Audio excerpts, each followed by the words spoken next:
పేరున్న కంపెనీకి చెందిన ఖరీదైన బ్రాండ్ చాక్లెట్ కూతురు అడిగిందని ముచ్చటపడి కొనిచ్చాడా తండ్రి. ఒకరోజు ఫ్రిడ్జ్ లో పెట్టి మరుసటి రోజు తిందామని రేపర్ తీసిందా పాప. చూస్తే షాక్, చాక్లెట్ మొత్తం మాడిపోయినట్టుగా ఉంది. లోపల బూజు పట్టింది.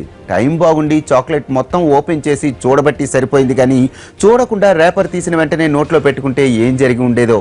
తయారు చేసింది చిల్లర కంపెనీ కాదు, అది చిల్లర బ్రాండ్ కాదు.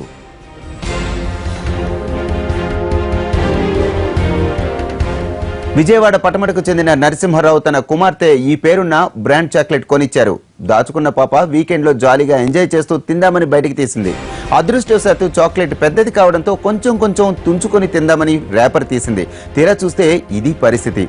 అదే చిన్నదైతే గబుక్కున నోట్లో వేసుకుని ఉంటే ఖచ్చితంగా ఆసుపత్రి పాలవ్వాల్సి వచ్చేది.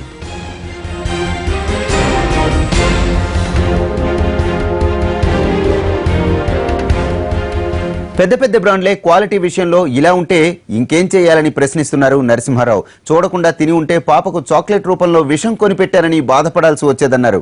దీనిపై ప్రజారోగ్య విభాగం జోక్యం చేసుకోవాలని విజ్ఞప్తి చేస్తున్నారు ఆయన.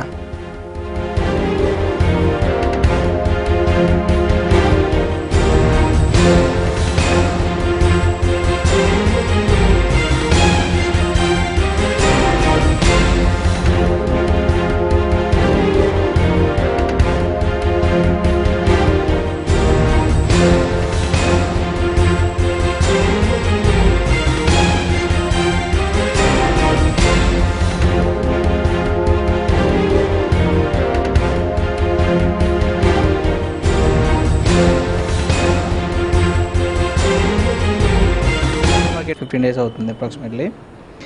ఈరోజు పిల్లలు స్కూల్ నుంచి వచ్చిన తర్వాత తిన్నాను ఓపెన్ చేసి చూసేటప్పటికి మొత్తం ఫంగస్ పట్టేసింది. ఒకవైపు ఆల్మోస్ట్ డ్యామేజ్డ్ కండిషన్లో ఉందన్నమాట. ఇంకా సరే అని చెప్పి బయటకి తీసుకొచ్చాం.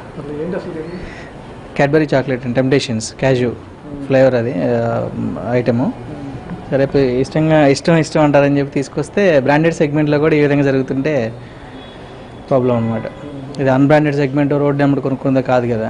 క్యాడ్బరీ అనేది మంచి కంపెనీ. ఇలాంటి కంపెనీలో కూడా ఈ విధంగా జరగడం ఏంటని చెప్పి మేము ఎన్టీవీకి